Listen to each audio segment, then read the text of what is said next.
Hi everyone, my name is Diana. Welcome back to my sewing room. Today we're going to talk about something that probably just about every quilter has, and that's scraps. And a lot of times we don't know what to do with our scraps, we don't know how to organize them, we don't know how to use them in projects. So I've got a couple of tips and tricks today that's going to help you get organized and help you actually use those scraps in projects you're really going to like. So first I'm going to talk to you about what I do with my scraps, and I cannot take credit for this idea. This is actually an idea from Lori Holt of Bee in My Bonnet. She does all the Farm Girl vintage books. Her stuff is really great, and I found her scrap system and I have not looked back. And I've looked at a lot of different scrap systems out there that just didn't seem to work for me, and this is the one that did work. So I'm going to talk to you about what I do, and then you can go out there and maybe this will work for you, and maybe it will inspire you to research another way to store your scraps. So when I'm at my cutting table on a regular basis, I have got this bin right here, and it sits right behind my cutting table. And inside of it you'll see I've got several different scraps here of different sizes.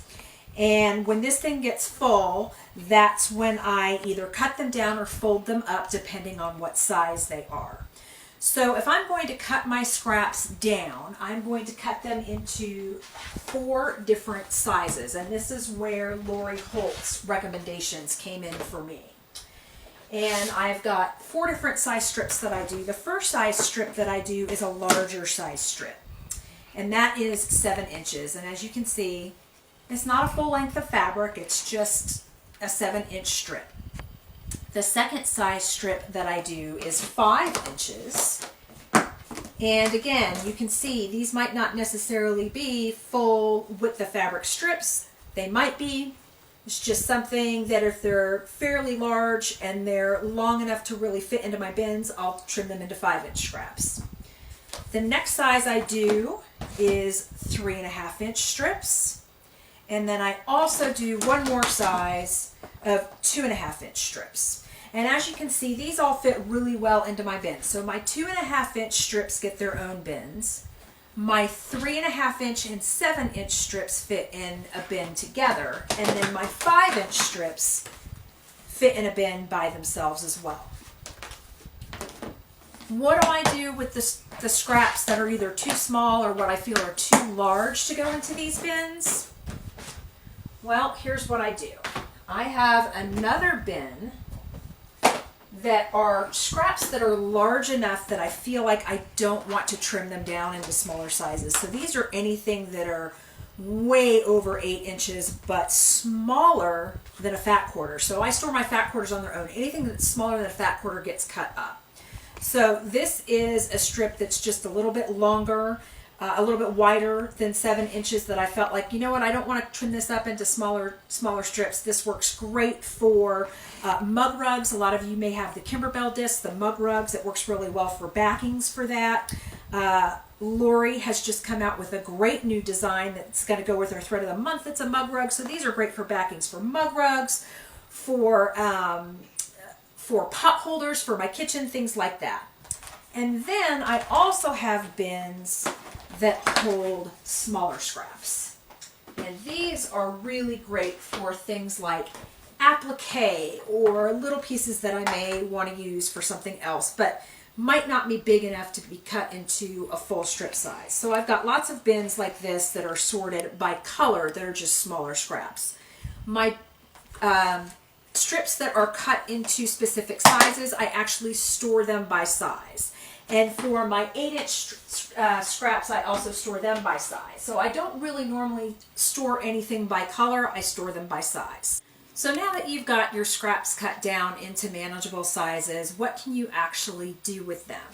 And we have a great set of templates that's available at the ShopBite. It's by Creative Grids. It's called Scrap Crazy. And there's several different ones that you can get for this. This happens to be one of the 6-inch sets. And the really great thing about this is it comes with several different size templates in it. It's got this great piece in here that gives you just a brief overview of what you can do with the different templates. And it comes with 4 pieces. And the way those templates are set up, you can actually do 5 different sizes. So there's your B, C, and D ones, and then there's A that actually allows you to cut a smaller triangle size E. So what I did was I have made 2 projects with this, and the first project I'm going to talk to you about is this one here. This project, I just took the templates and I went into my scraps and I cut a bunch of different sizes to make different size squares. And literally every single thing on this little table runner here is done from my scraps that I have, from the binding to the backing to the pieces on the front. And the great thing about this particular technique is you can use some of the great decorative stitches that you have on your sewing machine. A lot of us have these machines that have these great capabilities with all different kinds of decorative stitches, and we never use them. So what I did was I put my walking foot on my machine and I selected some different stitches and I just sewed on my seam lines. So as you can see here, I just picked a bunch of different stitches, and inside the blocks I sewed with orange, and then on the seam lines that separate the blocks themselves I stitched with purple. Then I put my binding on from the back and I folded it over to the front and I stitched the binding down with another decorative stitch. So that's a great one that you can do just if you want to just use these small templates here and just cut different blocks. And the great thing about this method as well is you can stack your fabrics and cut several at one time.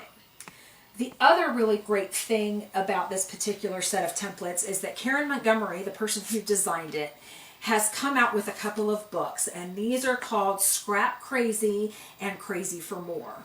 And these books are really great. The instructions are okay and they're good, but the great things about these books is that they have several different projects available in them, and inside it shows you how to lay your templates out on your scraps of fabric to get the best cut from all of them. It even shows you how to put your basic blocks together. It then goes on to talk to you about all the different projects that you see on the back and the front of the book. We do have this book available at the shop. I highly recommend that if you're going to pick up the 6-inch Scrap Crazy templates, that you pick up this book with it. There's so many things that you can do with it.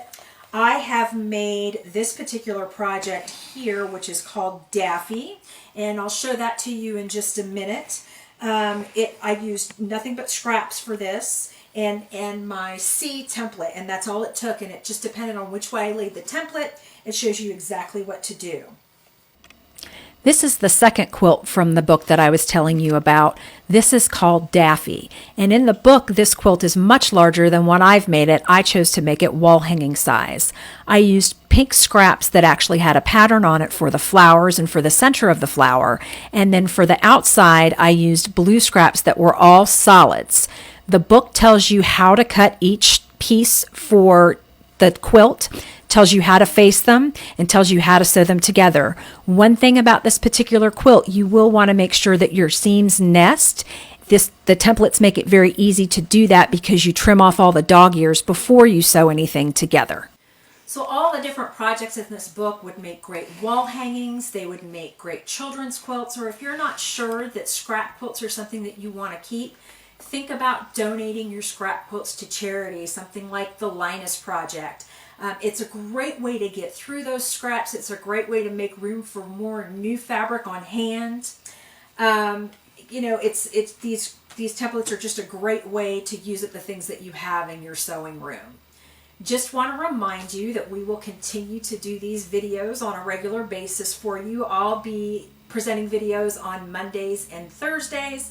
I'll be doing a lot of the Studio 180 tools. On Monday, I'm actually going to be demonstrating the Lemoyne Star tool by Deb Tucker. It's a fantastic tool. Costa will continue to talk about different things that you can do with your sewing machines and with embroidery. We really miss seeing you all in the shop. Thank you so much for coming to our Facebook page and liking our Facebook page. Also look for our Wish Stay-at-Home projects, where we're sharing our finished projects and the things that we're working on as a sense of community until we can get back into the shop.